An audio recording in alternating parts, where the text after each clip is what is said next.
stand with me on the banks of the Sajó River in eastern Hungary before dawn on the 11th of April, 1241. 2 days ago, and roughly 500 miles from here, near a town called Legnica in Poland, a European army was annihilated by a Mongol force that then simply moved on. Today, on this riverbank, King Béla IV commands one of the finest cavalry forces in Europe, and within a single day it will cease to exist as an organized army. 2 devastating defeats, 2 days apart, separated by a distance that would take a fast rider the better part of a week to cross, coordinated by men who had never seen either battlefield in advance. What does it actually take to coordinate a continent-spanning ambush using nothing but riders, timing, and a plan drawn up months before the first sword was drawn? If you want the real, verified story of the Mongol invasion of Europe, and an honest look at the myths built around why it eventually stopped, subscribe now. There's more of exactly this waiting for you.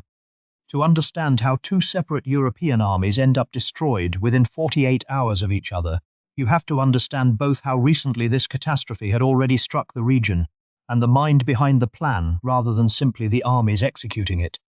Just 4 months before Legnica and Mohi, in December of 1240, Mongol forces had already sacked Kiev, one of the wealthiest and most significant cities in the entire region, effectively ending organized Rus resistance and opening a direct path west for the campaign now bearing down on Poland and Hungary.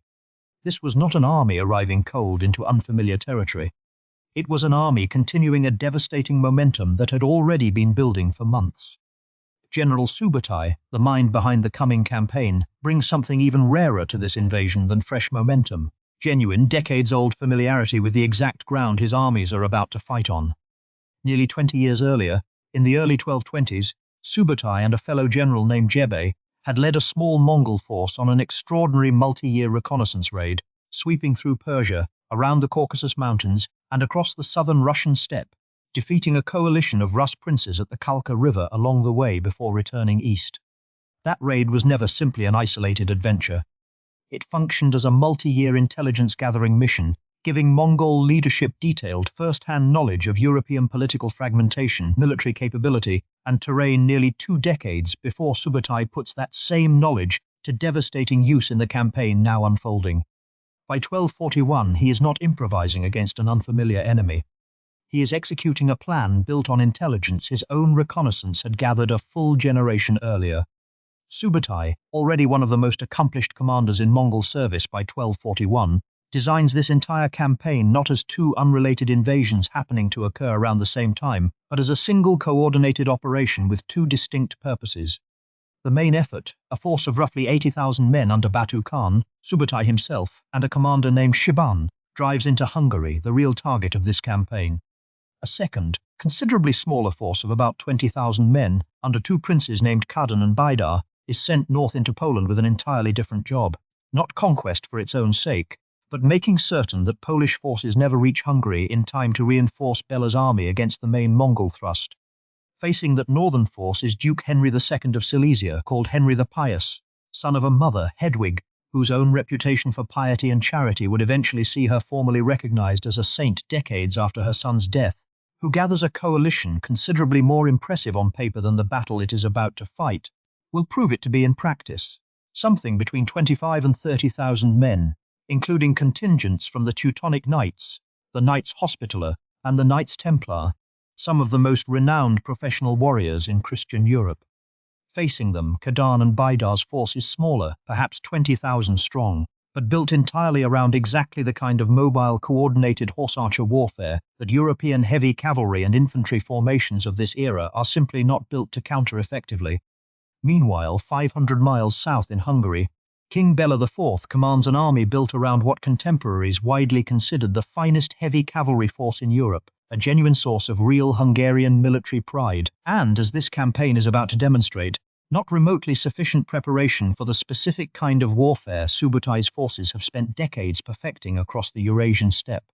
Hungary's own path into this catastrophe carries a specific, largely self-inflicted complication worth understanding before the armies ever meet.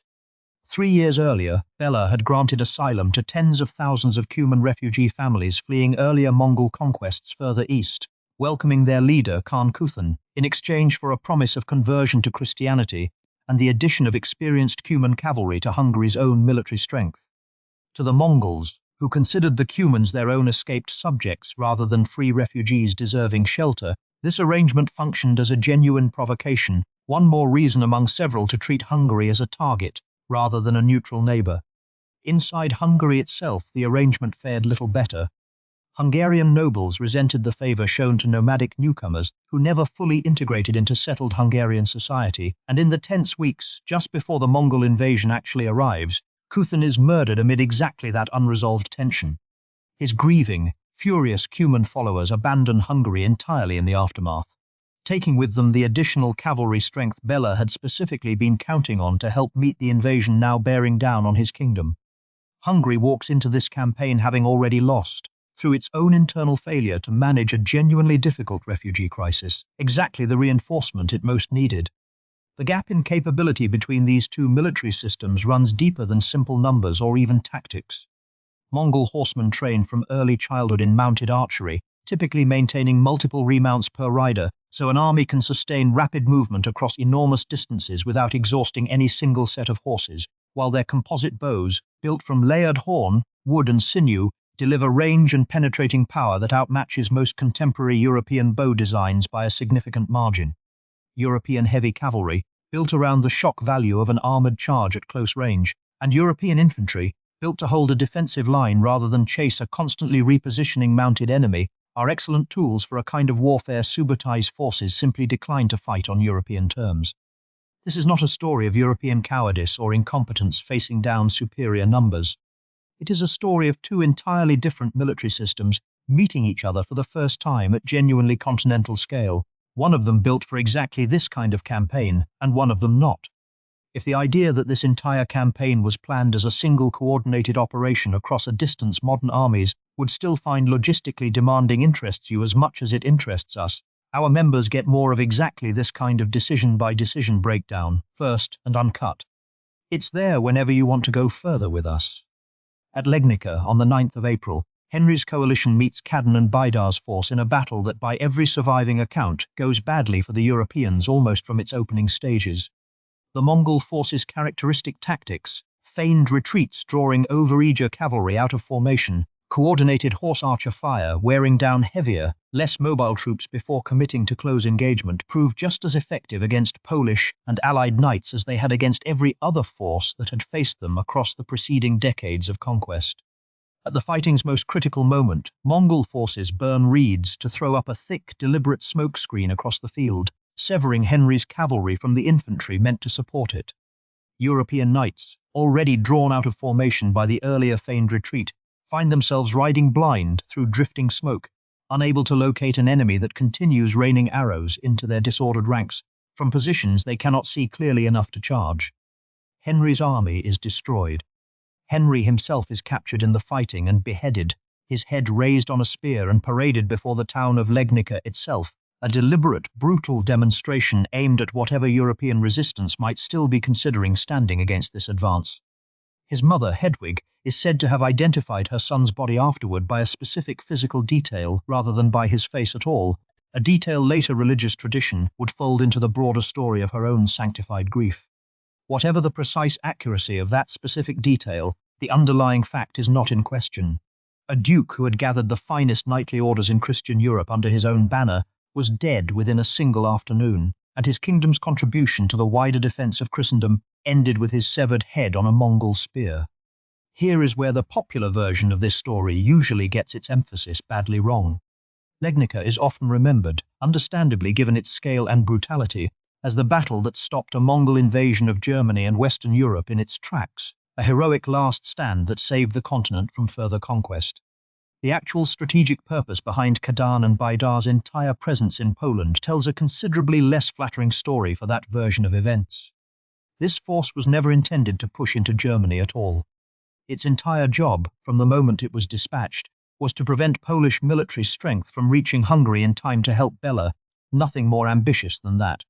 Once that job was accomplished at Legnica, Khadan and Baidar do not press further west into German territory at all. Within roughly a month they turn south instead, moving to rejoin Batu's main army in Hungary exactly as the original plan had always intended. Legnica did not stop a Mongol invasion of Western Europe because no such invasion was ever actually being attempted. It was a diversion that succeeded completely at the one job it existed to do. If watching a battle popularly remembered as saving a continent turn out to have been a diversion that never intended to threaten that continent in the first place interests you the way it interests us, that same kind of decision-by-decision history is exactly what our members get first, and uncut. Now feel the second half of Subutai's plan arrive at the Sajó River. You watch Béla's Hungarian forces, camped near a narrow bridge crossing the river, confident in the strength of the cavalry that has made this kingdom's military reputation across Christian Europe. At dawn, Batu's forces open the attack, directly at that bridge itself, 7 large stone-throwing siege engines battering the Hungarian guards holding the crossing, a direct, almost conventional assault that draws Hungarian attention and strength exactly where Subutai wants it concentrated.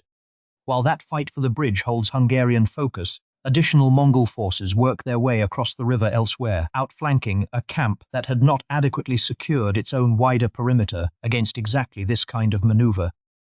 When Hungarian units do manage a counterattack against the encircling forces, they find themselves walking into further prepared ambushes rather than genuine openings, the same feigned retreat discipline that had already worked at Legnica 2 days earlier, drawing overconfident pursuers deeper into a trap that only closes once they are already committed to it.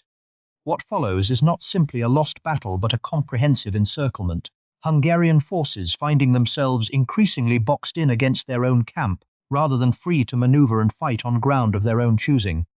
The collapse, once it fully develops, is total. Within the span of a single day, the army built around Hungary's finest cavalry, its genuine source of military pride and confidence heading into this campaign, ceases to exist as an organized fighting force. Much of Hungary's military elite dies in the fighting or in the chaotic retreat that follows it. King Béla himself escapes the field, fleeing first toward the Adriatic coast and eventually as far as Dalmatia, a king with no functioning army left to command and no secure territory left inside his own kingdom to command it from. Behind the retreating survivors, Mongol forces advance across the Hungarian plain largely unopposed, burning the town of Pest and extending their control across territory that Hungary's shattered military has no remaining capacity to defend. Even the language Europe reaches for to describe this enemy reveals how total the psychological shock of this campaign actually was. Chroniclers and churchmen across the continent begin calling these invaders Tartars, a name that, in the original, has nothing at all to do with the underworld of classical mythology, but that European Latin writers seize on immediately for its accidental resemblance to Tartarus, the Greco-Roman name for hell itself. One letter attributed to the French king of this era captures the wordplay directly, that Christendom must either push these Tartars back into the Tartarus they seem to have come from, or else be delivered by them straight into heaven. A name meant simply to identify a specific enemy becomes almost immediately a piece of theological horror all its own. Béla's own appeal for help, sent to Rome not long after the disaster, receives a response that says as much about Europe's actual capacity for unified action as anything that happened on the battlefield itself. Pope Gregory IX grants those willing to fight the invaders the same religious privileges normally reserved for crusaders in the Holy Land, and calls on religious orders across Germany and Austria to help proclaim a new crusade against this threat. Holy Roman Emperor Frederick II's own reply is considerably less encouraging, a lengthy letter explaining why he personally cannot join such a campaign, leaving only the vague possibility that his own son might eventually take part instead. Béla's kingdom burns while Europe's most powerful ruler offers apologies and a maybe. What follows in the months after Mohi is less a continued campaign than a methodical consolidation of a conquest already effectively won. Mongol forces range across Hungary through the remainder of 1241 and into the following winter, and for a period the Kingdom of Hungary exists more as a geographic memory than as a functioning state, its king in exile, its army destroyed, its territory under an occupying force with no immediate serious resistance left capable of challenging it. Béla himself, once he eventually returns from exile to a kingdom he can barely recognize, draws one lasting lesson from the entire catastrophe that outlives every other consequence of this campaign. Hungary's near-total lack of stone fortifications had left it with almost nothing capable of slowing a Mongol army once its field armies were destroyed, and Béla spends the remainder of his reign correcting that specific failure, abandoning it at the old royal monopoly on fortress building and authorizing nobles across the kingdom to construct their own stone castles wherever they judged necessary. By the time of his death, roughly 100 new fortifications stand across Hungary, a physical, permanent transformation of the kingdom's landscape built directly from the lesson this single catastrophic spring had taught it. Batu Khan himself, meanwhile, does not simply vanish back into Mongolia once this specific campaign winds down. In the very same year the withdrawal from Hungary begins, he establishes what history remembers as the Golden Horde, a Mongol-ruled state covering vast stretches of the Russian and Ukrainian steppe, ruling the Rus principalities not through direct occupation but through vassalage, tribute, and appointed overseers sent to collect taxes and enforce loyalty from local princes left nominally in place. That arrangement and Mongol domination over Rus territory more broadly persists for roughly 2.5 centuries afterward, a far longer and more consequential legacy than the brief, violent spring that first announced it to Poland and Hungary. And then, in the spring of 1242, the Mongols simply leave. This withdrawal is the second place where popular history has settled on an explanation considerably tidier than what the actual evidence supports. The traditional story holds that news reached Batu Khan of the death of Ögedei Khan, the great Khan ruling over the entire Mongol Empire back in Mongolia, and that Mongol succession custom required senior princes like Batu to return east immediately to take part in selecting Ögedei's successor, pulling the entire invasion force out of Europe just as it stood on the verge of further conquest. It is a clean, almost providential explanation, Europe saved by the convenient timing of one distant ruler's death. The actual timeline of how news travelled across 13th century Eurasia does not support it nearly as neatly as the story requires. According to the Persian historian Rashid al-Din, Batu himself did not actually learn of Ögedei's death until he reached Kiev on his way back east, well after the withdrawal from Hungary was already underway. A death that supposedly caused the retreat, in other words, was not even known to the man making the decision until the retreat itself was already in motion. Modern historians studying this period point instead to a more complicated combination of practical factors. Recent climate research, examining tree ring and soil moisture data from this exact period, shows a shift from the warm, dry conditions that had favoured Mongol cavalry mobility across the preceding several years toward considerably colder, wetter conditions arriving in early 1242, conditions that would have significantly reduced the grazing land available to sustain the enormous number of horses a Mongol army this size depended on.